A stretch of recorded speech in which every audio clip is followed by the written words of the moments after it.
Selamat datang di X Undercover. Channel ini merupakan perbincangan antara Dr. Jaya dan Pak Franky yang bertujuan untuk edukasi serta menceritakan pengalaman Dr. Jaya sebagai ahli forensik dan patologi. Sekedar informasi terkait jadwal tayang X Undercover yang akan tayang setiap hari Senin, Rabu, dan Jumat. Maka dari itu, untuk mendukung channel ini agar selalu memberikan tayangan yang informatif dan edukatif, kalian bisa dukung kami dengan cara like, comment, subscribe, dan share. Dan selamat menonton! Bilang sama dia, kalau datang itu ke saya tuh saya langsung, saya hormat sama Pak, hargai. Kenapa? Karena ke sini kan pasti ada sesuatu harapan yang saya bisa penuhi, ya kan? Dia udah datang pasti ngambil waktu, tenaga, bisa jadi kena biaya kan? Ya, nah Pak, karena itu saya tidak mengecewakan, bantu saya. Nah, maka kepercayaan yang diberikan pada saya itu, saya tidak boleh abaikan.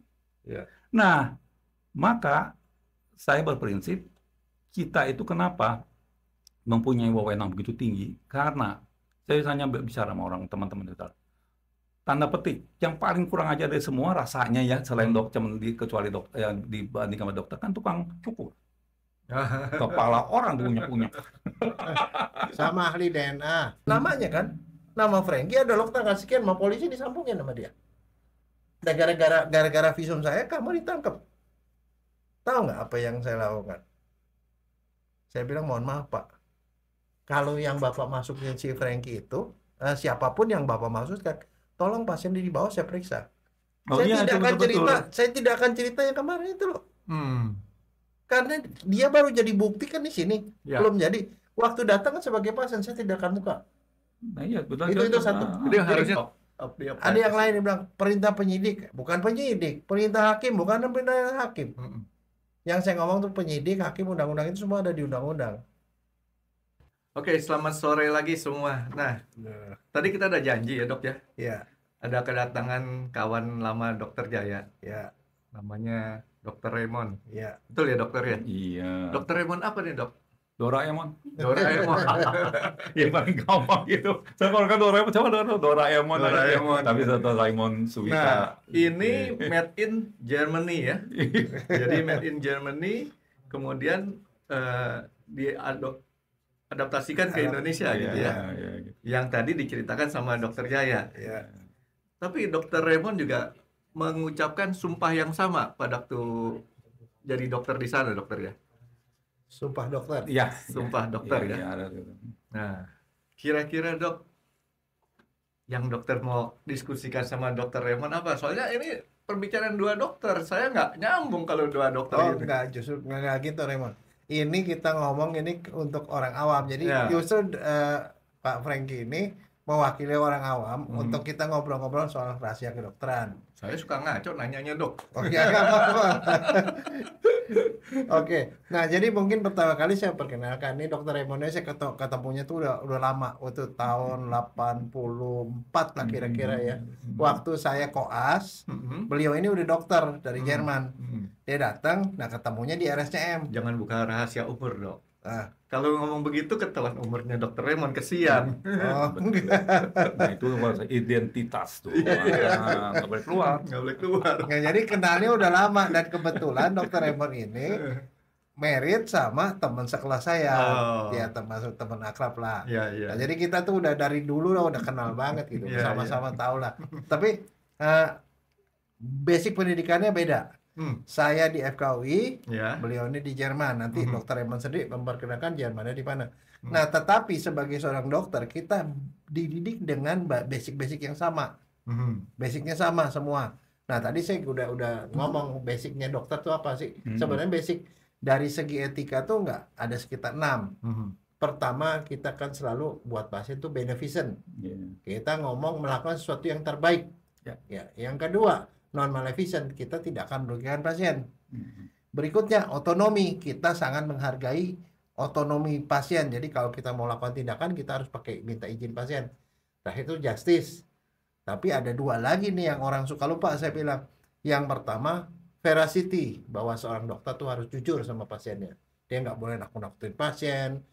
Yang ringan dibilang berat dibilang ringan, segala macam. Tapi ada satu yang nggak boleh dilupakan, rahasia kedokteran. Nah, rahasia kedokteran itu di dalam dunia kedokteran itu sudah ada dan sudah dimasukkan ke dalam yang namanya sumpah dokter. Sumpah dokter itu berasal dari zaman ratusan tahun yang lalu, Hippocrates. Dari situ kemudian dari World Association of Medical jadi WMA, World Medical Association, ID-nya dunia mengeluarkan sumpah dokter. Nah, itu yang diadopsi oleh berbagai macam kedokteran di seluruh dunia, termasuk di Indonesia. Indonesia ada sumpah dokter, di Jerman sumpah dokter. Nah, mungkin yang pertama barangkali saya mau minta Dr. Raymond memperkenalkan sedikit lah tentang ke sekolah dokternya di sana tuh di pakai bahasa Jerman kan, Dok? Wah, enggak bahasa ini Jawa, bahasa Sunda malah.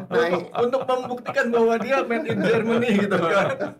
Nah, ya udah, silakan, einen schönen guten Abend. Itu di orang saya tahunya. Nah gini ya, saya sungguh bersyukur. Benar-benar kalau orang Chinese sebenarnya hoki, ya bisa ngobrol-ngobrol dengan seorang yang betul-betul pakar yang namanya Dr. Jaya. Ya, saya udah lama kenal beliau dan saya sekolahnya itu masih mengalami namanya Jerman Barat, Jerman Timur. Oh iya. Nah, waktu itu saya di kota Berlin. Nah, di situ ada yang namanya Freie Universität. Nah, di Freie Universität itu masuk di Berlin Barat. Sebenarnya kalau yang ngetop itu cuma Humboldt University. Apa, Dok? Humboldt University. Nah, Humboldt University itu banyak buku-buku yang misalnya Bedat apa dari sana, diantaranya Robert Koch, UTGC dari situ semua. Tapi gara-gara kebelah, jadi si sekutu itu cuma dapat barat, hampir nggak ada apa-apanya. Yang timur itu dapat semua yang enak, bagus-bagus. Nah, karena itu Freie Universität melambangkan kebebasan. Nah, jadi pada waktu itu didukung oleh Marshall Plan kalau nggak salah namanya ya, untuk dibangun. Habis Perang Dunia II ya.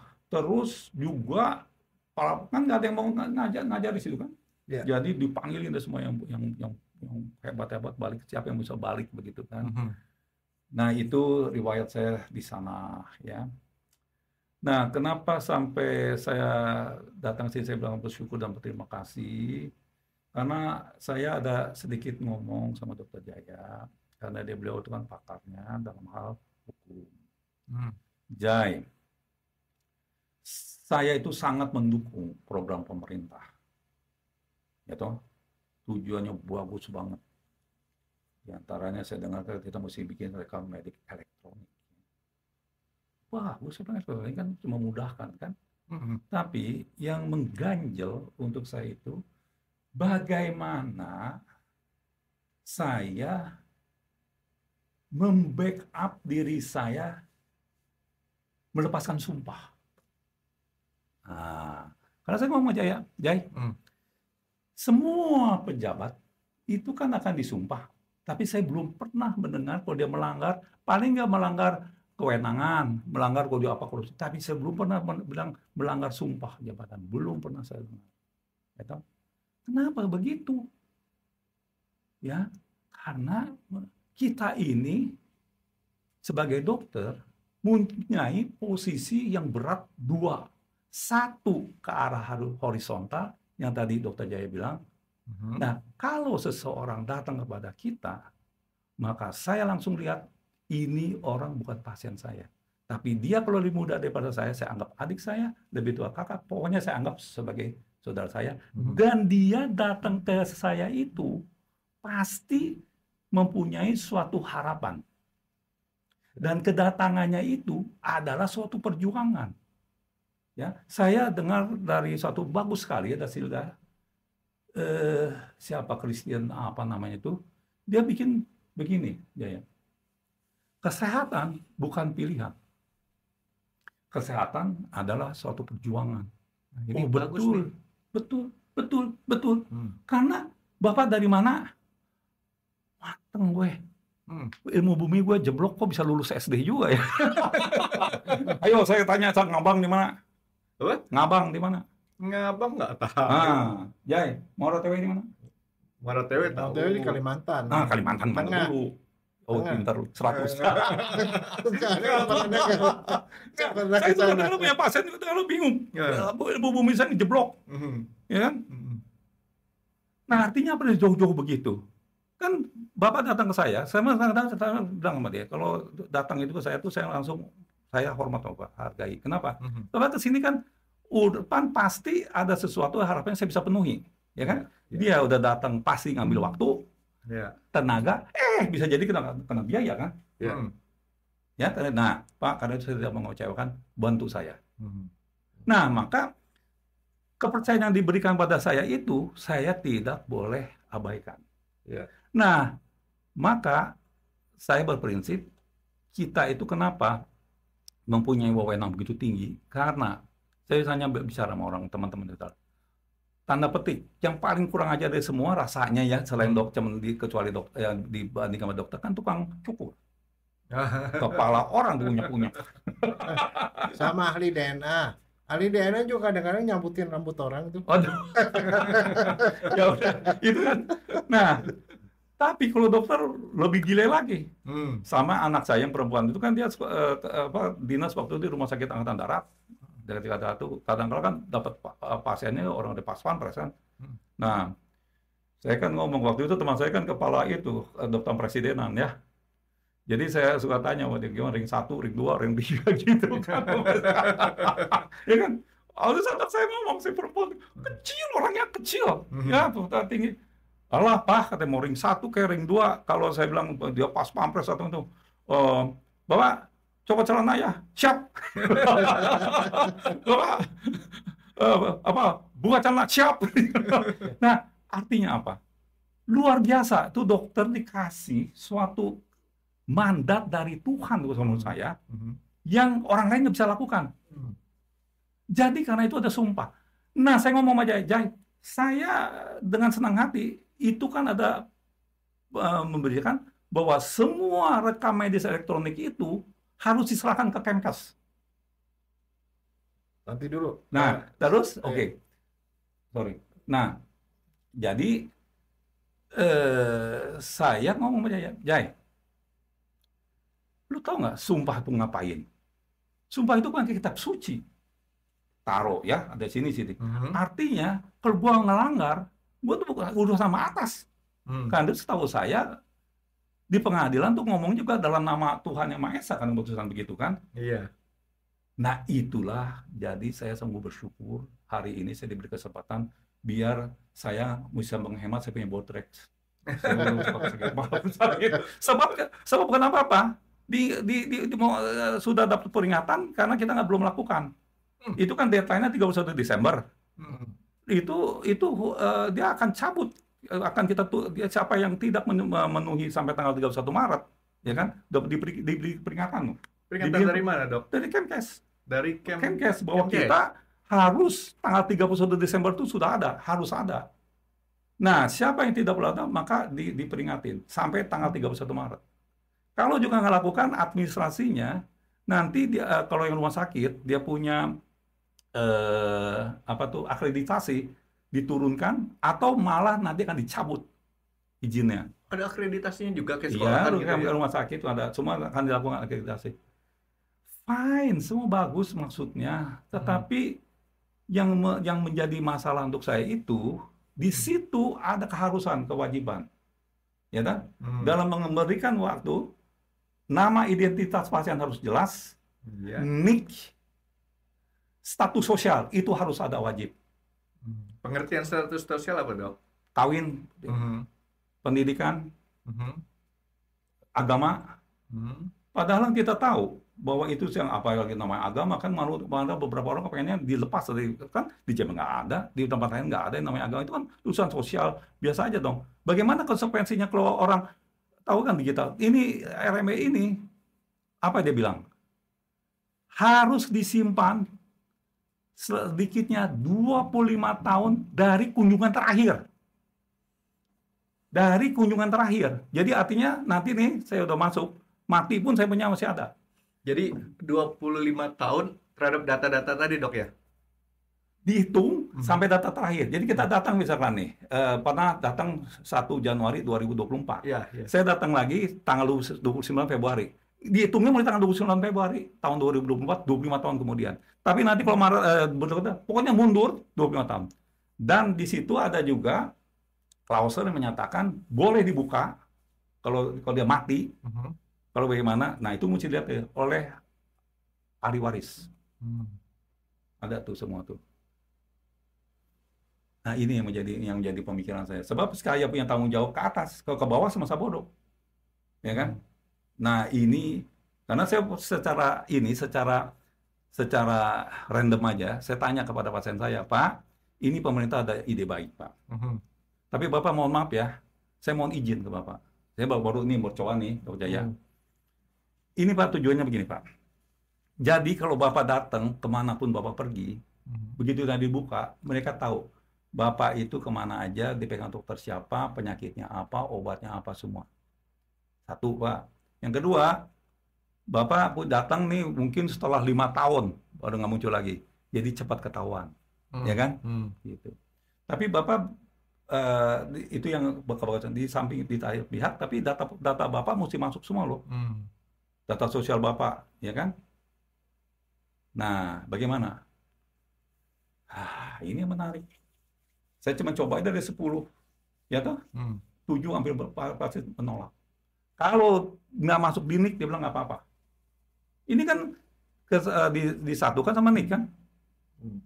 Nah, contoh yang menjadi kaget saya, ya Dr. Jaya, saya mau buka kartu kredit di bank.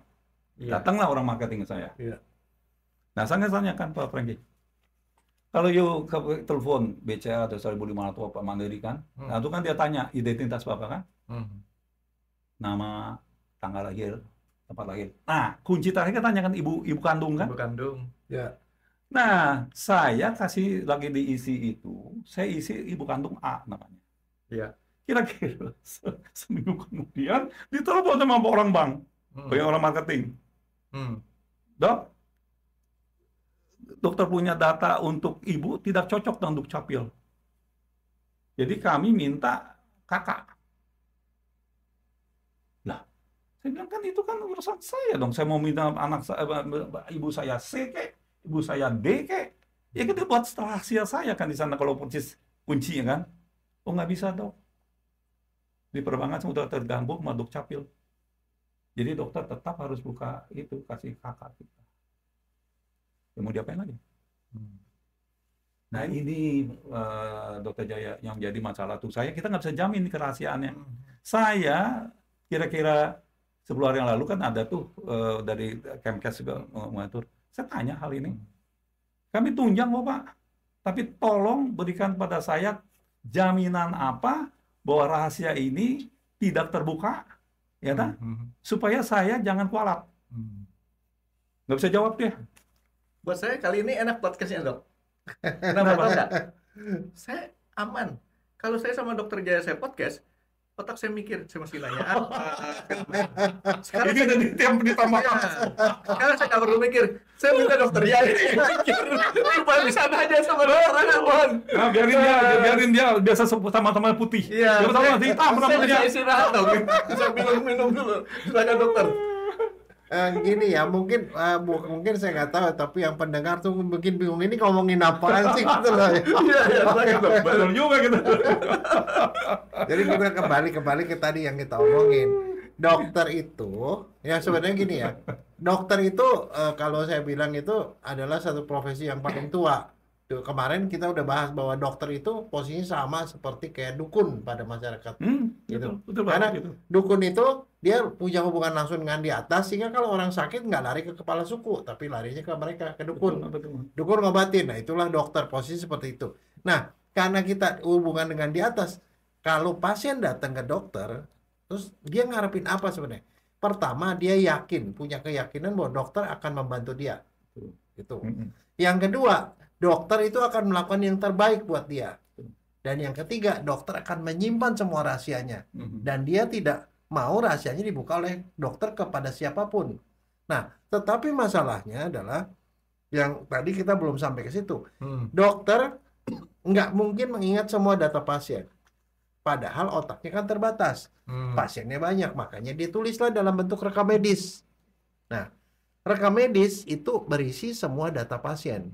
Data ada 2. ada yang namanya data pribadi, nama, alamat, IC, segala macam, penghasilan, sosioekonomi, agama, segala macam itu. Dan satu lagi data medis, data tentang penyakitnya. Dua-duanya itu adalah hal yang sangat pribadi sifatnya. Makanya pada waktu seorang dokter belum jadi dokter, waktu dia koas, dia sudah disumpah waktu menghadapi pasien. Supaya apa? Salah satunya dari 12 kodeki itu ada 12. Di sumpah dokter tuh ada 12 sumpah. Kodeki apa dok? Baru saya nanya dok. Nanti. Sumpah dokter tuh ada 12. Ini. Yang sumpah nomor 4 itu saya akan merahasiakan segala sesuatu yang saya ketahui dari profesi saya, bahkan setelah pasien meninggal sekalipun. Itu sumpah. Nah, sumpah itu namanya artinya apa? Waktu ngucapin itu, yang muslim itu ditaruh Al-Quran di atas. Kalau yang Kristen, tangannya ditumpangkan di atas Alkitab. Weda juga sama segala macam. Dia bersumpah begini. Artinya dia sumpahnya ke atas. Dan itu adalah masalah etika. Kalau kita bilang etika tidak ada hukumnya, ya, tapi etika itu tertinggi karena etika kita hubungannya ke atas. Sumpah kan.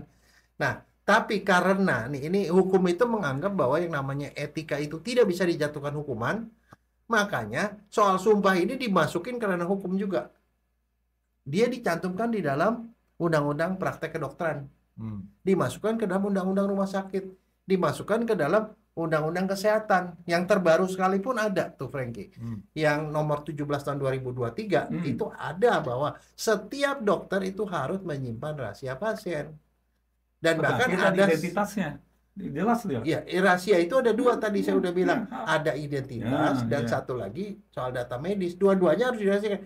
Dan bahkan hukum sampai sejauh ini memberikan hak pada pasien yang dirugikan oleh dokter atau pelayanan kesehatan bisa menggugat dokter dan pelayanan rumah sakit atau penyelenggara kesehatan, menggugat kalau dia menderita kerugian, bisa digugat secara perdata, tapi juga bisa digugat secara pidana, artinya dokternya yang membuka itu bisa masuk penjara. Jadi bukan cuma itu. Jadi saya perluas, urusan rahasia kedokteran itu adalah satu urusan sumpah, etika. Dia melanggar etika berarti melanggar kode etik. Dan di dalam kode etik kedokteran, setiap dokter tuh di Indonesia itu harus mengikuti kode etik. Kode etik itu diturunkan juga dari World Medical Association. Jadi ada kode etik. Nah, kode etiknya itu berlaku untuk setiap dokter. Setiap dokter berarti harus mengikuti kode. Salah satu kode etik juga di situ ada sumpah. Artinya kita harus ikuti kode etik, ikuti sumpah itu, tetapi kita juga mengikuti hukum. Kalau kita melanggar, kita bukan cuma kena pelanggaran kode etik oleh ID, tetapi juga kita bisa kena hukum perdata maupun pidana. Makanya kalau menurut saya pembukaan itu menjadi masalah. Nah, tapi ada dua. Pembukaan itu adalah pembukaan rahasianya secara langsung, tapi yang kedua adalah pembukaan lewat rekam medis. Tadi saya udah bahas dengan Frankie, yang namanya seorang dokter punya rekam medis ditaruh sehingga orang bisa lihat, itu namanya membuka. Jadi bukan cuma itu. Nah, cuman masalahnya begini. Tadi ada ngomong soal elektronik, kan kita punya undang-undang tentang ITE. Di dalam undang-undang ITE sudah dinyatakan bahwa namanya segala macam berkas itu termasuk berupa video, foto, dan segala macam apapun itu adalah data-data elektronik, itu bisa dipakai sebagai bukti di pengadilan. Itu. Ya, nah, satu lagi di dunia kedokteran tuh ada satu masalah besar, yaitu soal rekam medis ini mesti disimpan berapa lama. Tadi kan udah itu. Aturan di Indonesia adalah 5 tahun aslinya awalnya. Kalau data-data tertentu itu bisa sampai 10 tahun. Nah, ini rupanya yang dengan yang terbaru ini diperpanjang jadi 25 tahun. Oke. Tetapi masalahnya belum nggak tahu itu undangannya, tapi yang peraturan MK begitu. Ya, itu terakhir. Jadi nanti kita baru lihat nanti kesesuaiannya. Nah, itu seperti itu. Nah, sekarang masalahnya rekam medis berupa berkas nih disimpan di rumah sakit karena bisa disimpan, dimasukin di bagian rekam medis. Nah, karena berkas itu makin lama makin banyak, ada upaya untuk mempersingkat itu. Dulu di awal dibikin mikrofilm. Iya. Mikrofilm. Kemudian dijadiin elektronik. Jadi dimasukkan CD, dimasukin hard disk, segala macam. Tapi kemudian mereka, sekarang udah lebih modern lagi, dikasih ke iCloud. ke atas, ke langit. Nah, kemudian jadi masalah. Jadi dengan demikian rumah sakit itu tidak perlu menyediakan ruang besar yang isinya kertas-kertas. Jadi berkas itu dihilangkan, ditaruh di langit. Nah, yang jadi masalah yang ditaruh di langit itu bisa ditaruh dimanapun. Nah, makanya perubahan rekam medis dari kertas menjadi data elektronik ini, e-medical record yang kita sebut e-medical record itu menjadi masalah. Karena kenapa? Itu rentan untuk diretas dan dilihat orang. Kalau dilihat orang sama dengan dia buka rahasia. Paham nggak? Nah, makanya perubahan rekam medis dari kertas ke sini itu ada persyaratannya, Raymond. Persyaratannya adalah bahwa untuk membuka berkas itu orangnya itu harus bisa punya passwordnya. Dan datanya nggak semuanya bisa dibuka, mestinya. Cuman itu pengaturan itunya rupanya masih belum. Jadi artinya gini, sebenarnya gini ya. Sekarang saya kan masih praktek sampai saat ini di rumah sakit. Sekarang hampir semua mereka sudah e-medical record. Begitu pasien datang ngomong, dokternya ketik. Terus kalau dia mau buka resep, ketik resep, dia klik, resepnya masuk ke apotek. Langsung begitu dia pasiennya keluar, apotek udah sediain obatnya. Nah, tetapi artinya apa yang ditulis dokter di sini bisa dibuka oleh apotek. Iya, itu pembukaan rahasia, tetapi cuman resepnya doang. Nah, sekarang kalau saya di sini, saya dokter umum, saya rujuk ke dokter jantung, saya ketik ini, saya bikin surat rujukan ke sini, maka dokter jantungnya punya akses karena saya kirim ke dia, punya akses untuk membuka data pasien ini. Tapi dokter lain yang tidak saya rujuk tidak akan dapetin data itu. Artinya passwordnya itu dipegang oleh masing-masing. Oleh pasien. Pasiennya bukan. Saya kan mempunyai akses terhadap data rekam medis si pasien nih. Di laptop saya nih. Saya rujuk ke sini, maka kamu sebagai orang yang saya rujuk bisa mengakses data pasien ini. Jadi nggak perlu dibawa nih berkas. Bisa itu. Tapi kalau kamu sebagai Frankie sebagai dokter lain nggak bisa mengakses ini. Nggak boleh? Nggak bisa karena nggak punya passwordnya. Nggak bisa ya? Nggak bisa. Termasuk kalau saya ngetik begini, suster nggak bisa. Nah, makanya dari segi hukum, ya pembukaan rahasia kedokteran, itu adalah melanggar kalau saya masukin semua data pasien, data pribadi maupun data rekam medis, kemudian data ini bisa diakses dimanapun. Itu nggak bisa. Karena itu melanggar pembukaan rahasia kedokteran yang diancam secara pidana, perdata maupun etika. Jadi intinya harus pakai password. Harus password, dan itu harus dibatasi. Sama aja seperti kayak inilah. Kenapa kita punya sama bank, kita taruh uang kita di bank segala macam, si bank tuh punya akses terhadap data saya punya akses. Tetapi si bank itu nggak bisa sharing ke tempat lain datanya. Itulah hakikatnya kalau jadi elektronik. Maka menjadi aneh kalau tadi ceritanya adalah pasien datang ke saya, terus tiba-tiba dia pergi ke rumah sakit di Sorong, karena saya masukin sebagai data elektronik, di Sorong itu otomatis bisa membuka semua data pasien. Nggak bisa. Kecuali sama dokter yang sama. Pasien ini yang bawa passwordnya, dia bilang dokter buka, baru bisa dibuka. Kuncinya di password. Nah, sekarang artinya tiap pasien itu diberikan password. Password untuk membuka pasien, jadi tanpa izin pasien nggak bisa dibuka. Pasiennya jadi punya data password nggak? Jadi pasiennya mesti tahu passwordnya apa? Iya, mestinya seperti itu. Karena begini, pernah tahu nggak ada yang namanya paspor? Iya. Medical rekam medis, tapi ada juga paspor kesehatan. Orang kalau melahirkan datang ke dokter, dia bawa buku kayak rekam medis. Dia pergi pindah ke dokter itu, dia bawa itu. Jadi rekam medisnya, informasi ini pasien yang pegang, dia yang punya dia yang punya hak untuk memberikan pada dokter siapa. Maka dokternya akan tahu dia diperiksa sama dokter siapa, itu kuncinya di pasien. Nah, kalau kayak ini, kalau sekarang katanya semua si Kemkes, semua dan Kemkes bisa buka karena dia buat proses buat dia punya penelitian atau nggak bisa. Kalau secara medis dan secara apapun itu tidak bisa. Karena itu artinya orang itu nggak ngerti tentang rahasia kedokteran. Nah, itu termasuk pelanggaran, Dok? Oh, sangat pelanggaran. Nah, itu melanggar hukum loh. Hukum-hukum yang saya sebut, saya bisa sebutkan berapa banyak pasal itu yang dilanggar dengan seperti itu. Karena gini, basic dari rahasia kedokteran dan rekam medis adalah data itu milik pasien. Tidak boleh satu orang pun yang tahu data itu kecuali pasien itu dan pasien itu mengizinkan. Misalnya contoh, Frankie datang ke saya sebagai pasien. Saya periksa, maka itu Frankie membiarkan data pribadinya dikasih ke saya. Iya. Maka Frankie yang memiliki informasi itu, saya punya itu, tapi saya punya kewajiban nyimpan. Maka tidak ada kewajiban dokter itu, tidak boleh dokter itu dipaksa untuk membuka itu ke orang lain. Tapi kecuali kalau Frankie mengizinkan, data itu dikirim ke Dr. Raymond, Dr. Raymond punya akses terhadap itu. Jadi terkunci di pasien. Dokter nggak bisa. Jadi gara-gara Frankie datang ke saya ngisi datanya, dan kemudian data itu jadi terbuka, itu berarti kesalahan ada pada saya. Yang membuat password siapa, Dok? Ya. Dokternya? Iya. Dokternya membuat Dokter password? membuat password. Supaya dia bisa mengakses Kalau juga. dokternya nggak usah dikhawatirkan kan, dokternya disumpah. Jadi saya nggak akan buka.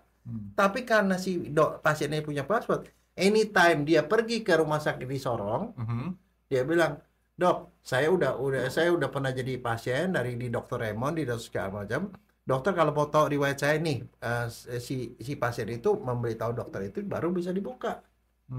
Jadi prinsipnya rahasia itu milik pasien dan hanya pasien yang bisa mengizinkan siapa yang bisa buka data itu. Oke, Dok, saya mau tanya sedikit. Kalau Dokter Jaya ke Sorong, kan Dokter Jaya membawa passwordnya sekalian di otaknya Dokter Jaya tuh. Pasiennya kebetulan ke Sorong juga. Ya. Ke tempat lain kan itu sudah ada di cloud. Itu boleh, Dok, ya Dokter Jaya buka sendiri, ya? Data di cloud nggak bisa dibuka kecuali passwordnya cocok. Artinya kan dokter yang bikin kasih untuk pasien punya data tersebut, Dok. Ya. Nah, sekarang dokter yang sama yang memeriksa, saya pergi ke Dokter Jaya nih. Dokter Jaya kan punya e-medical record saya nih, Dok. Iya. Nah, sekarang Dokter Jaya pergi ke Sorong. Kebetulan saya tugas juga di Sorong. Nah, ketemu Dokter Jaya. Nggak usah capek-capek lah. Iya, udah. Ke Dokter Jaya lagi. Itu dibuka sama Dokter Jaya nggak ada salah tuh ya? Nggak ada, Dok. Jadi artinya selama dokter yang sama membuka pasien tersebut tidak ada pelanggaran. Kalau saya misalnya pasien itu bilang saya mau dirujuk ke Dr. Raymond, maka saya kasih alamat Dr. Raymond, begitu dia ke sini, nanti pasiennya akan mengasih Dr. Raymond passwordnya supaya Dr. Raymond bisa buka. Tanpa izin pasien nggak bisa. Tapi saya belum ngerti gini. Jadi artinya si password itu yang punya si dokternya. Enggak, jadi, pasien. Rahasia itu milik pasien. Jadi nggak boleh. Jadi kan gini, pasien datang ke saya bikin rekam medis kan, e-medical record. Saya kirim ke langit-langit. Itu hanya bisa saya yang buka. Tapi kalau data ini mau dibuka sama dokter lain atau sama siapapun, harus dengan izin pasien ya. Pasiennya ngasih password, baru dokternya bisa buka. Ya, artinya begitu tuh pasien datang kita yang pertama kali, kita bikin rekam medis, kita bilang, "Pak, Bapak saya bersedia kan? Nah, Bapak punya kode ini," begitu. Kita bisa kasih dia. Iya. Ya udah urusan dia lah, dia mau ngasih siapa. Makanya kita terbebas dari rahasia. Kita nggak buka rahasia, nggak melanggar etika, nggak melanggar sumpah, dan kita juga tidak melanggar hukum. Nah, kalau gitu, Jai, kalau gitu artinya itu lah. Tapi sekarang saya kebetulan baca gitu, bahwa di Undang-Undang Kesehatan nih, nomor 17 tahun 2023 pasal 57, ya kan? Dia bilang di sini tidak berlaku itu rahasia medis kalau untuk kepentingan masyarakat. Nah, gimana tuh? Sekarang begini. Apa maksudnya? Kepentingan masyarakat tuh maksudnya begini. Udah kadang-kadang misalnya contoh, sekali waktu tuh ada satu penyakit khusus, misalnya waktu AIDS contoh. Begitu AIDS ada, itu karena dianggap itu terlalu bisa meluas kemana-mana segala macam. Waktu itu pemerintah mengeluarkan peraturan bahwa kalau pasien kena AIDS harus dilaporkan pasiennya begini, termasuk demam berdarah.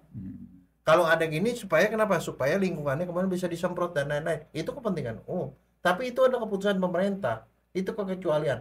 Begini, di dalam peraturan yang ada di Indonesia, rahasia kedokteran bisa dilanggar pada beberapa kondisi. Yang pertama, izin pasien. Yang kedua, dibuka ke penyidik. Yang ketiga, dibuka ke pengadilan. Yang berikutnya, keempat, itu dibuka untuk kepentingan masyarakat. Itu pemerintah yang harus itu, kondisi-kondisi tertentu. Dan satu untuk kepentingan pasien. Cuman kondisi itu. Itu bisa. Jadi artinya tidak mutlak. Tapi kalau ada kepentingan lebih besar. Tetapi kalau tadi dengan cerita Dr. Raymond, kalau pasien datang ke saya, kemudian segala macam saya harus buka termasuk data nama, kartu keluarga dan segala macam. Itu rentan Termasuk sekali NIK untuk katanya. NIK nanti terkait dengan NPWP. Kalau menurut saya itu rentan untuk diretas. Nggak usah jauh deh, kita punya data Facebook aja waktu itu diretas kan. Iya kan? Dokter Jaya tuh suaranya dibikin-bikin tuh. Enggak, serius. Facebook aja kan diretas, dijual. Dan kita banyak pada waktu, ya ada macam-macam lah cerita-cerita soal gitu bahwa data kita dijual. Apalagi sekarang ada satu data yang selama ini nggak pernah bisa dibuka orang. Apa? Nama ibu. Kalau nama ibu itu rekening kita habis dijebol, Frankie. Nah gitu, saya tuh kagetnya di situ. Iya, betul. Itu nggak bisa Nama kalau ibu saya. kandung. Iya, makanya. Nama gadis ibu kandung. Iya, betul. Nah, itu menjadi rentan manakala NIK dikaitkan dengan itu, terus ditambahin lagi data ibu kandung. Wah, itu udah namanya kita sama seperti kita ditelanjangin, Frankie. Kalau menurut saya. Itu sebabnya prinsip utama balik ke, kalau mau dibikin aturan, saya nggak tahu ya, tetapi mungkin orang nggak ngerti soal rahasia kedokteran. Saya mau ngasih tahu begini, Raymond. Rahasia kedokteran itu begitu dijaga oleh hukum di Indonesia, sehingga pada KUHP pasal 170 mereka punya aturan. Seandainya gini, Frankie datang ke saya. Frankie datang ke saya berobat karena kenapa? Ada peluru. Saya keluarin, saya gitu udah. Saya cuma nanya kenapa? Oh, saya lagi latihan perbakin, ketembak nih sama teman. Udah kan begitu. Ternyata 2 minggu kemudian saya dipanggil sama polisi. Disuruh bikin visum. Saya bikin visum. Tapi Frankie kan datang sebagai pasien. Frankie percaya datang ke saya karena percaya bahwa saya nggak akan cerita apa-apa. Iya. Nah, polisinya bilang, Pak, ini maling. Dia kabur, saya tembak. Nah, sekarang Frankie datang ke saya karena percaya saya bisa ngobatin. Saya akan melakukan yang terbaik Pak Frankie dan saya akan merahasiakan rahasia. Polisi minta visum. Pertanyaannya, sebagai seorang dokter, saya bikin visum nggak? Visum kan cuma keterangan itu kan apa? Iya, bahwa ada benarnya. Tapi saya buka, gara-gara saya buka ini ditangkap, ini maling ini. Nah, visum kan cuma bilang ada luka, kan udah begitu aja. Luka, kan? tapi ada namanya kan. Nama Frankie ada tanggal sekian, sama polisi disambungin sama dia. Dan gara-gara visum saya, kamu ditangkap. Tahu nggak apa yang saya lakukan? Saya bilang, mohon maaf Pak, kalau yang Bapak masukin si Frankie itu, siapapun yang Bapak maksudkan, tolong pasien di bawah saya periksa. Saya tidak akan cerita yang kemarin itu loh. Karena dia baru jadi bukti kan di sini, belum jadi. Waktu datang kan sebagai pasien saya tidak akan buka. Nah, iya, betul. Itu satu. Jadi harusnya seperti itu, Dok ya? Iya. Betul. Kedua, kemudian masuk ke pengadilan. Ya. Di pengadilan saya duduk dipanggil sebagai saksi. Saya harus datang karena kalau nggak datang saya bisa dipenjara, dikasih hukuman pidana. Ya. Ada pidana. Iya, saya bisa dipidana pasal 522. Nah, sekarang saya duduk di situ. Hakimnya bilang, Pak dokter, kenal nggak sama ini? Oh, kenal Pak. Ini siapa? Ini pasien saya. Tanggal sekian dia datang. Iya, dia tanggal sekian dia datang. Dokter masih ingat kan? Tolong ceritakan pada saya apa yang dokter temukan pada tanggal itu. Hakim loh. Hakim kan harus diikuti. Tahu nggak? Pasal 170 KUHP Kitab Undang-Undang Hukum Acara Pidana bilang begini. Setiap orang yang berdasarkan harkat martabat dan keluhuran profesinya diwajibkan menjaga rahasia, bisa menolak, mengundurkan diri untuk dipanggil memberikan keterangan. Artinya saya dihargai sebagai seorang yang harus jaga rahasia, saya nggak boleh ngomong. Saya bilang, mohon maaf Pak Hakim, saya ini dokter, saya ini pastor, saya ini pengacara, saya wajib simpan rahasia pasien-pasien saya, klien-klien saya, maka saya tidak akan memberikan keterangan tentang hal itu. Jadi, itu dijamin oleh KUHP. Jadi beberapa profesi boleh begitu Dok ya? Tiga yang utama. Ya. Pengacara, karena ini harus jujur pengacara, pastor, rohaniawan, satu lagi dokter. Nah, cuman ada pasal B-nya, ayat 2-nya. Ayat 2-nya mengatakan hakim menentukan apakah hal itu dikabulkan atau tidak. Kalau dia bilang, saya tahu dokter, saya menghargai profesi dokter, tetapi demi tegaknya hukum saya perintahkan dokter untuk ngomong, maka dokter yang ngomong dia tidak akan kena pasal 322, 9 bulan penjara pembukaan rahasia itu dia tidak kena karena kita dipaksa sama hakim. Jadi ritualnya adalah hukum Indonesia menghargai rahasia kedokteran. Even hakim nggak harus mendengarkan kita. Tapi kalau dokter langsung gitu coba, ya Pak Hakim, saya datang gini-gini, saya bisa digugat sama Frankie karena membuka rahasia. Tapi kalau saya nolak, saya kemudian dipaksa sama hakim, saya ngomong saya tidak kena. Nah, sekarang kalau pemaksaan itu, apakah hakim cuma mengucap lisan aja atau bikin nah dengan ini saya putuskan bla bla bla? Nggak usah. Dengan Lisan. Oh, boleh lisan. Lisan di pengadilan itu diakui. Nah, itu saya cuma mau ngomong pasal 170 KUHP itu dibikin karena hukum Indonesia menghargai itu. Tapi kalau soal rekam medis, apalagi diatur dengan Permenkes segala macam, itu di bawah undang-undang. Yang di bawah itu tidak boleh bertentangan dengan yang di atas. Mohon maaf. Itu saya yang diajarkan begitu di Fakultas Hukum. Nah, sekarang Permenkes itu lebih bawah dari undang-undang. Sekarang kan udah realisasinya kan sekarang realitasnya kan kita ini kan dipaksa, tanda petik dipaksa lah. Sampai dibilang ini ada sanksi administrasi begitu. Gimana ini jadinya? Ya enggak, boleh. Mau dibikin begitu boleh, nggak ada masalah. Tapi bikinlah itu dalam bentuk undang-undang, bukan Permenkes, bukan instruksi Kementerian Kesehatan. Kalau itu bisa terjadi juga, inilah gunanya podcast ini supaya supaya ada orang mendengar, ada keresahan dokter karena dokter itu seolah-olah kalau itu memang seperti itu aturannya, dokter dipaksa melakukan pelanggaran hukum dan pelanggaran etika dengan ancaman izin praktek. Kalau kamu nggak nurut, izin praktek kamu itu. Kami bukan menolak barangkali ya.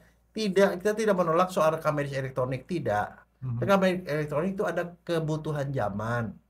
Tetapi data apa yang harus ditulis di situ yang boleh di-sharing gitu itu yang harus dibatasi. Jadi ada kriteria yang harus dipenuhi ya, Dok ya? Ya, kira-kira ada gitu berapa? Nggak semua data itu harus masuk ke situ, itu satu.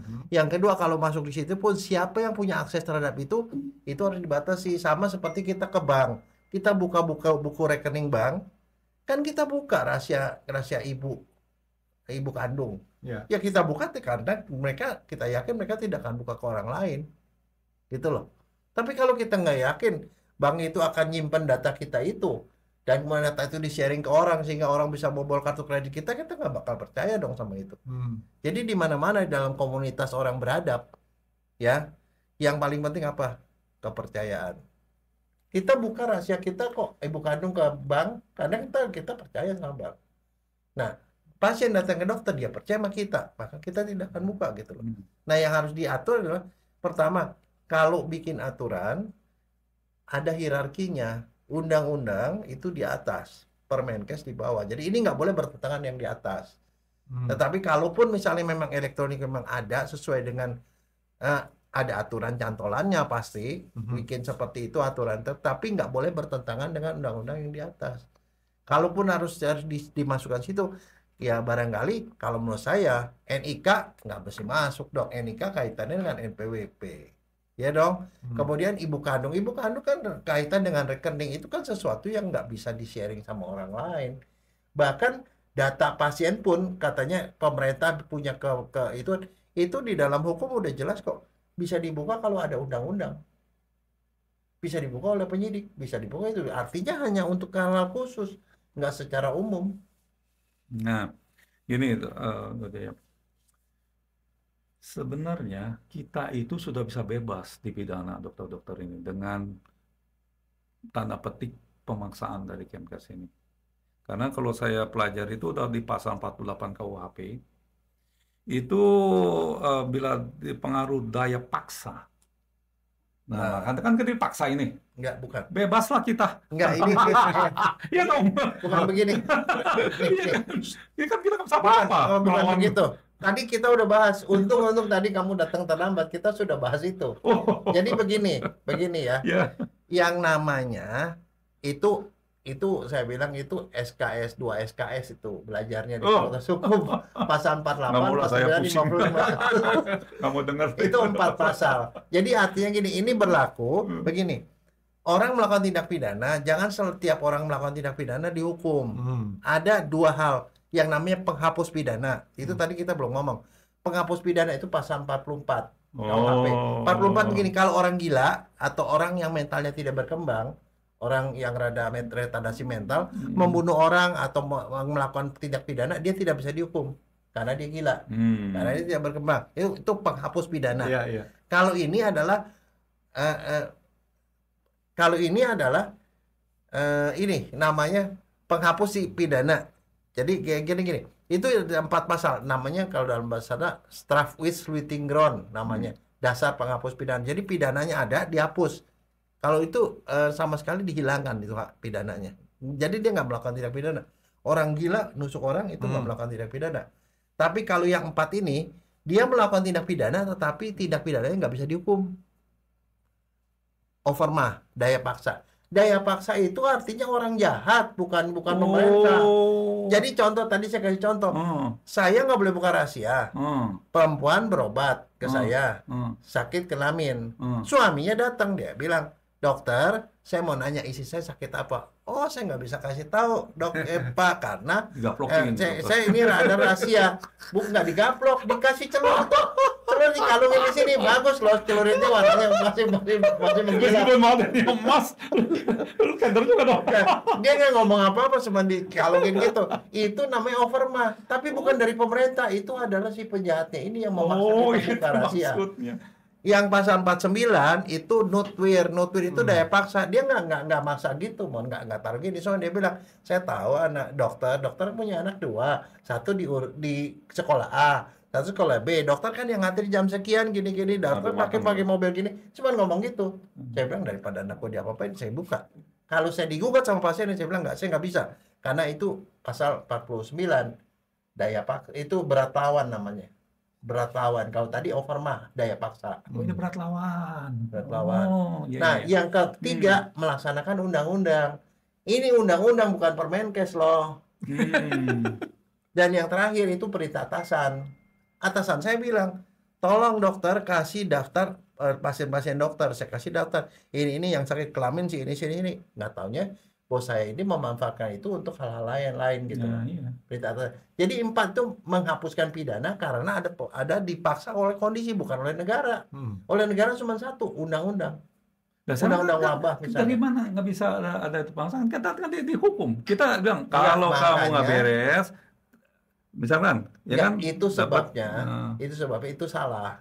Salahnya gini, pertama, ini peraturan di bawah kok nggak cocok sama yang di atas. Tadi saya bilang yang ngatur suhu rahasia kedokteran itu undang-undang praktek kedokteran, undang-undang rumah sakit, undang-undang kesehatan, itu semua itu mewajibkan, termasuk undang-undang yang nomor 10 itu mewajibkan kita simpan rahasia. Mau kok bisa-bisanya peraturan di bawah ngatur ini gitu loh. Itu yang nggak boleh. Jadi maksud dokter harus sinkron, dok ya? Harus sinkron. Kalau dia nggak sinkron, ya bikinlah undang-undang yang menghapuskan ini semua, baru itu bisa terlakukan. Betul. Kalau ini mau mengatur seperti itu, oke, tapi yang di sini jangan dipaksa dong, jangan dipaksa di bawah nik itu harus masuk ini gitu loh. Sebenarnya adalah ke suatu perkembangan yang paling bagus sampai sekarang bahwa kita ikutin e-elektronik, tetapi passwordnya itu harus dipegang sama si pasien, bukan automatically bisa dibuka oleh orang dimanapun. Itu prinsipnya. Ini, Jai. Kan begini, kalau saya punya tangkap, ini kan kita hebatnya Indonesia ini, misalkan sekarang BPJS diabul-abulin karena luar biasa, bisa bagus memang.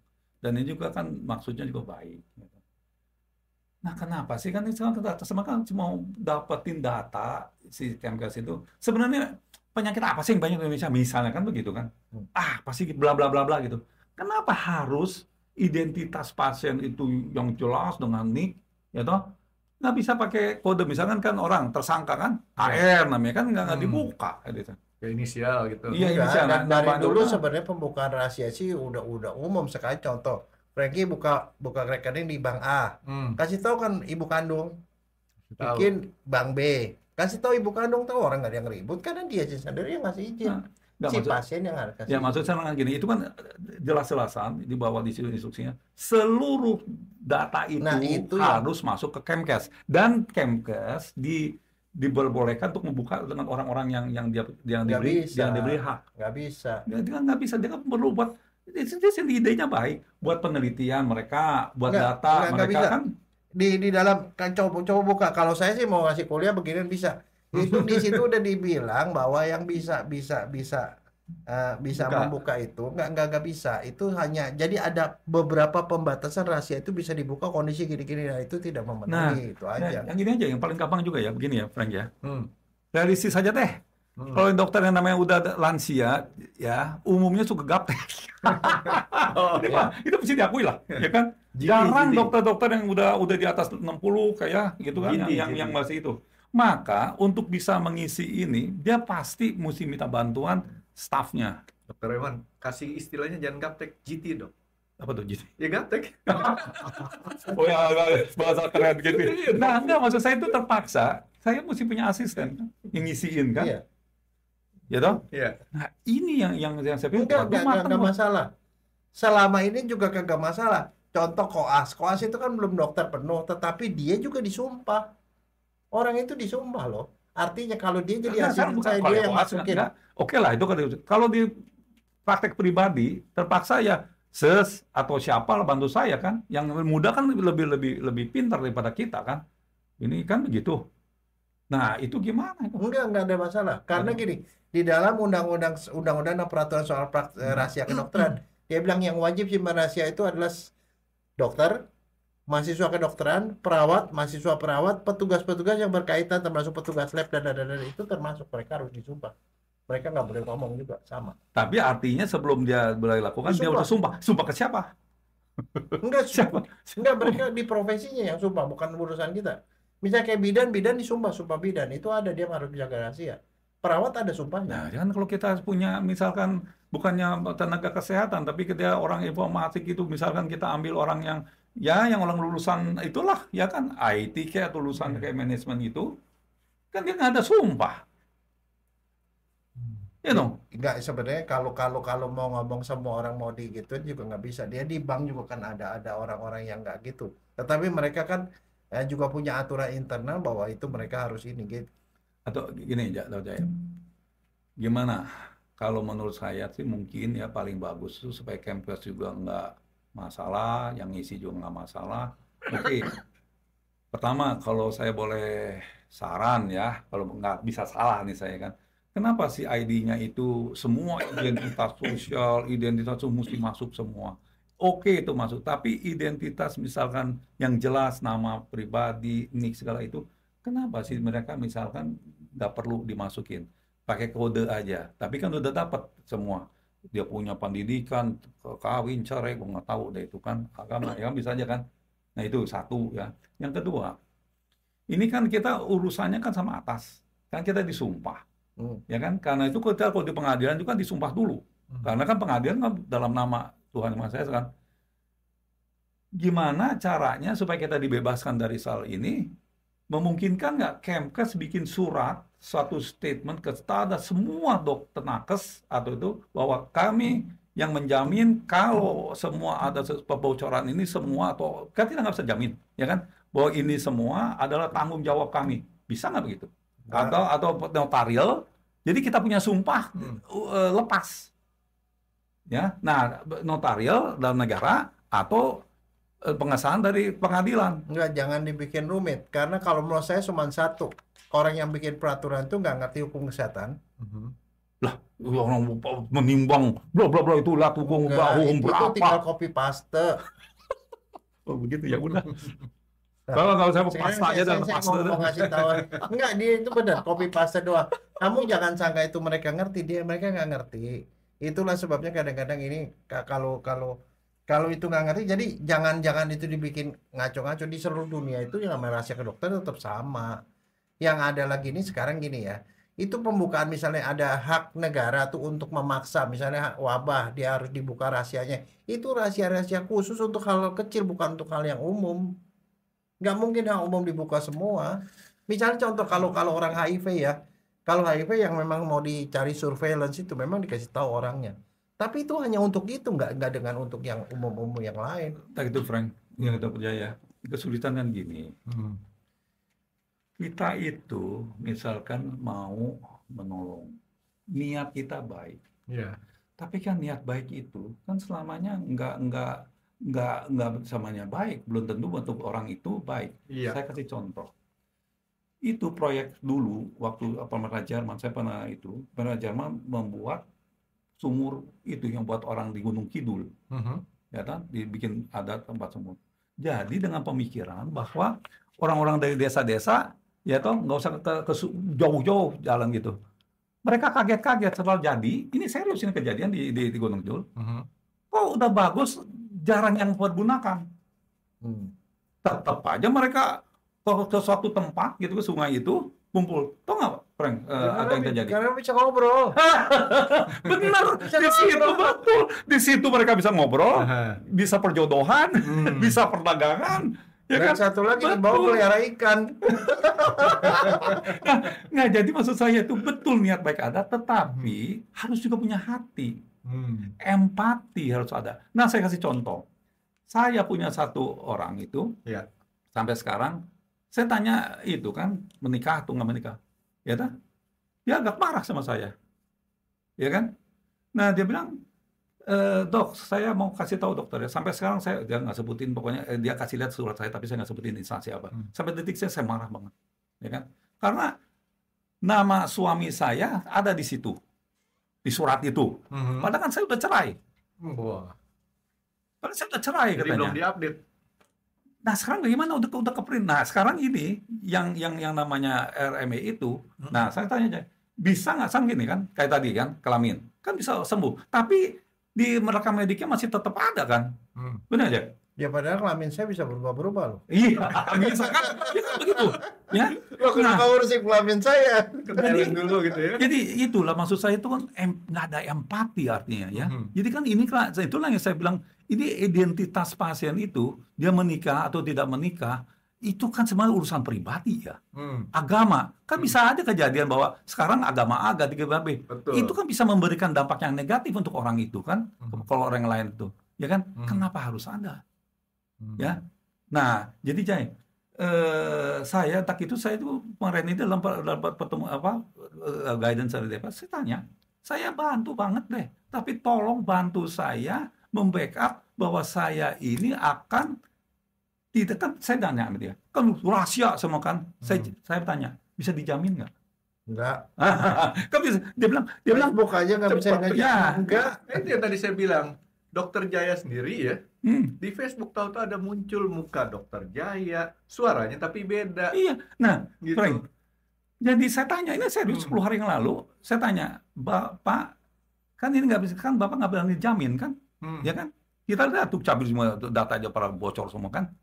Nah, tapi ini kan kami nggak bisa main-main ini, karena kami punya pertanggungjawaban, oke, ke vertikal kita kan. Iya. Nah, jadi tolong kasih hints kepada kami, petunjuk bagaimana kami bisa dibebaskan, ya kan?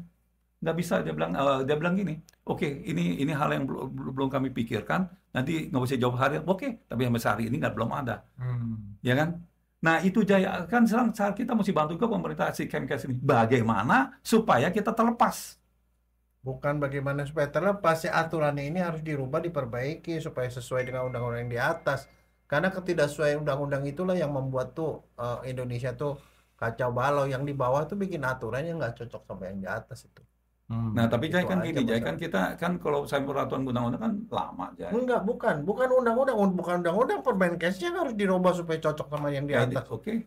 Tapi itu kan maksud lama, sebab sekarang kan ini kan mereka sudah udah bikin, lu kalau nggak bikin ini hukumannya ini teguran tertulis.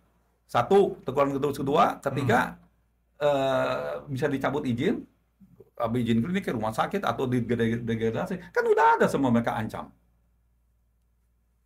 Nah gimana nih? Mesti juga ya. Presiden baru.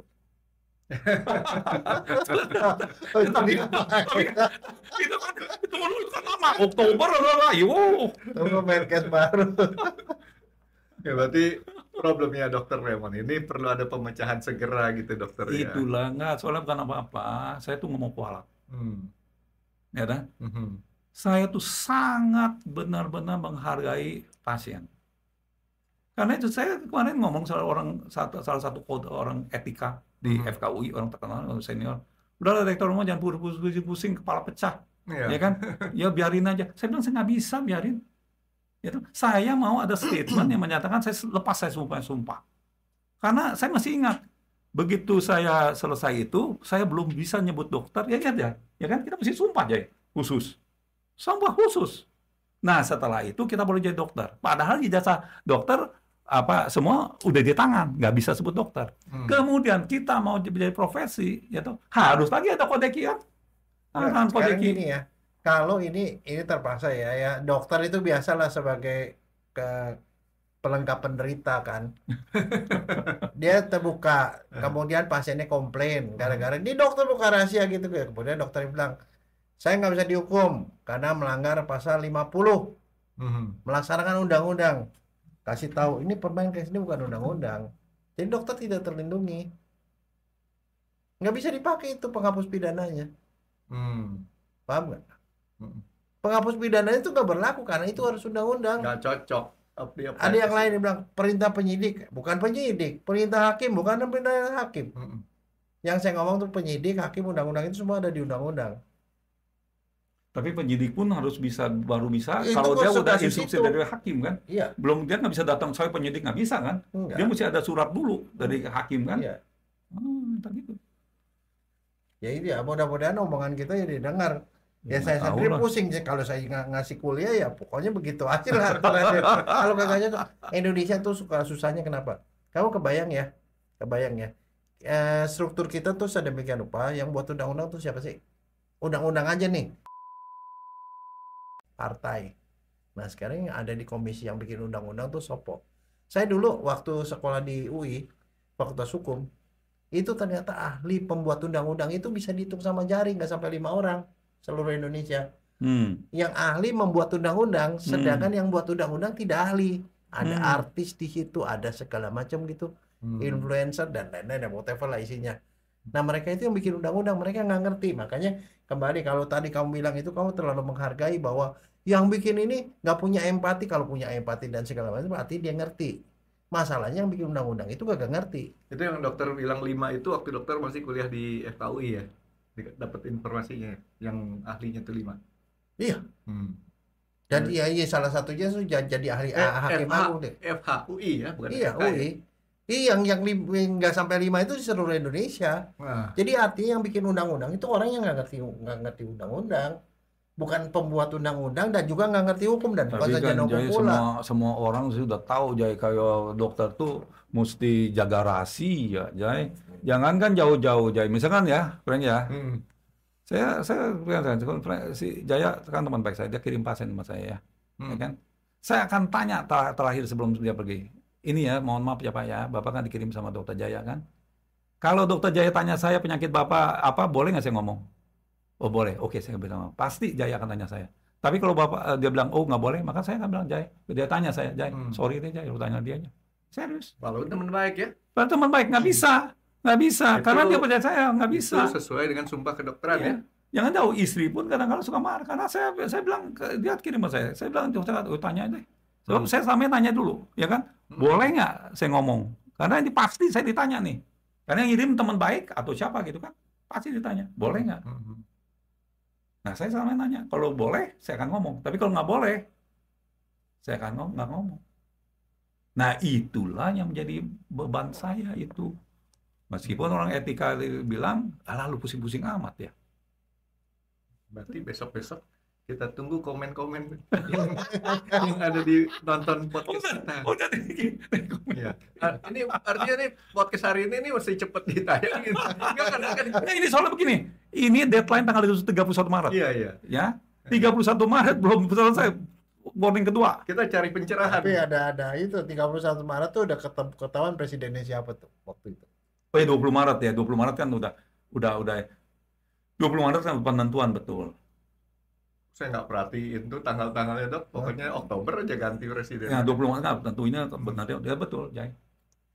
Tapi ya nggak tahu lah kita udah tahu urusan politik mah udah yang pusing Jai. Kita jangan bukan politik, masalahnya tuh kalau timingnya nggak tepat nggak yang denger gitu. Oh iya. Kita sih bukan soal itu kan yang denger. Soalnya kartu apa namanya hijau ya kalau main bola ya.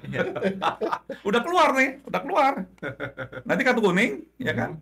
Kalau merah. Sebab 31 Juli kalau nggak salah. Tenang aja, mungkin komen-komennya nanti banyak yang bagus.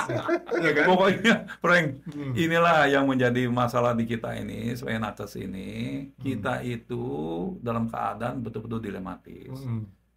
Honestly, saya dukung kok. Tapi tolong lepaskan saya dari sumpah ini. Karena urusannya mah di atas. Ya kan? Harus ada yang ngebelain lah ya. Ya gimana? Sebenarnya ada solusi gampangnya. Kalau akhirnya tetap aja itu deadline itu jalan, kalau saya jadi dokter, ya untung saya udah nggak punya klinik lagi sekarang. Kalau saya jadi dokter, oke, saya masukin data-data yang menurut saya riskan, terus tidak akan saya masukkan. Kan itu posting harian tidak Nick saya tidak akan masukkan ini. Nggak bisa aja, nggak jalan. Lu tahu itu untuk itu saya cerita nih, menarik nih.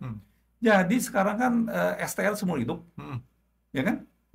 Kan ke Kemkes, tahu-tahu nggak bisa masuk. Kenapa? Tahu-tahu tidak sesuai dengan Dukcapil. Jadi cuman beda R saya. Nah itu kan waktu itu konyol, bukan konyol maksudnya.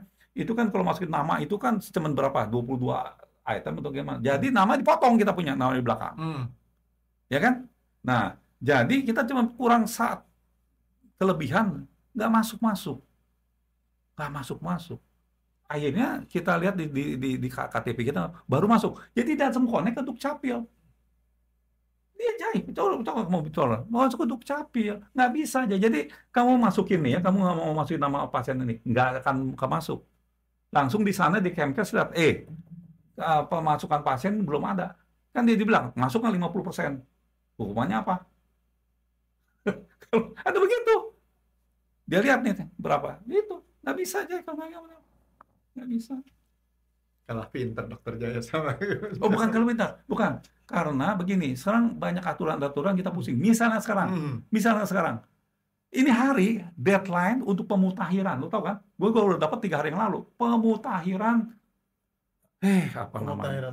Pemutahiran apa? Gue juga pusing. Pemutahiran? Nih, tunggu, pemutahiran begini. Ini Jai. Pemutahiran. Nah, tunggu ya, namanya pemutahiran. Oh, saya dari sini aja dari ya, tunggu ya, Uli. Nah nih. Ya nih, ini surat edaran nomor HK02.02 garing F besar garing 154 garing 2024 tentang pemutahiran dan verifikasi data satuan kredit profesi, ya SKP, tenaga medis dan tenaga kesehatan. Semua harus masuk sebelum tanggal 29 kan. Jadi ini hari tanggal 9 deadline kan. Saya berusaha ke profesi, ya toh, di lokal Jakarta, nggak ngerti toh. Saya pergi ke pusat, nggak ngerti toh. Mateng gue. Enggak, biarin aja. Itu kan nanti akhirnya jadi pembangunan umum yang semuanya nggak pada ngisi. Tenang aja. Jadi, sorry. Oh di daerah boro-boro deh begitu internetnya biarpet mau ngisi begitu ada pikirin aja. Kagak Jaya, lu nggak bisa bilang begitu. Buktinya gua nggak masuk ketika ditegur, surat tertulis Ya karena lu di Jakarta, ini di daerah. Ya udah, ya kan kita selalu di Jakarta harus realistis dong. Ya, ini Mon ya, ini gua belajar di podcast ini kalau ngomong itu ngomong yang santai-santai aja. Ya udah santai, benar ya udahlah, gua santai aja deh. Tenang aja. Ini kita ngarepin aja besok tuh komen banyak yang kasih jalan keluar tuh rasanya. Nah itu yang kita mau dorong dah. Dan siapa? Ya paling kurang supaya orang aware lah. Siapa tahu juga yang nonton memang yang punya kepentingan lah kan, bantu kita tuh jalan keluarnya. Gitu ya kan. Tapi benar menarik. Tapi besok-besok kita ngobrol lagi setelah ada komennya lagi. Ya kan gitu dok. Betul. Hari ini buat ya artinya warming up lah ya. Iya. Jadi kalau bahasa Jerman kalau makan ini Vorpeise. Ya nanti ada Menko jadi apa? Ini foreplay lah. Ini kalau dokter katanya Dokter Jaya itu kan dokter ahli DNA. Sebutnya apa dok? Dokter selingkuh. Nanti ngomongnya begitu nih. Iya, Jaya, lu mesti masukin DNA di bawah lu. Iya. Aduh. Oke lah. Sementara begitu dulu kali ya. Kita punya warming up-nya ya. Nanti berikutnya kita lihat. Yang jelas saya mesti minta bagian tim editing untuk supaya ini cepet tayang. Karena kita kan tayang ini kadang-kadang nggak beraturan tuh. Yang lama baru kita munculin lagi tergantung keperluan momennya memang dong. Oke dok. Oke Dokter Raymond ya. Wah, terima kasih Pak Franky. Ini pada suatu kesempatan yang melegakan, tapi itu melegakan serius. Jadi ada dulu. Ada yang kan gini, ada peribahasa bilang ya, kalau kita lagi sakit atau apa kan, ein erster Schmerz ist ein halber Schmerz. Jadi artinya kalau kita lagi pusing atau apa, kita bisa ngomong sama orang, ya toh, ya nggak usah juga ada komentar, tapi dengerin aja, separohnya tuh udah hilang. Ya kan? Ya, ya mudah-mudahan teman-teman semua yang di sini dengar, yang pusing-pusing mas saya bisa hilang separohnya. Berkat Dokter Jaya dan Franky. dengan extra undercover-nya. Oke, thanks. Oke, nanti kapan kita main lagi ya. Thank you. Terima kasih sudah menonton X Undercover. Jangan lupa like, comment, dan subscribe. Dan ditunggu ya video-video kami selanjutnya. Nah, buat kalian, jika ada pertanyaan untuk Dokter Jaya, boleh banget komen di bawah. See you guys!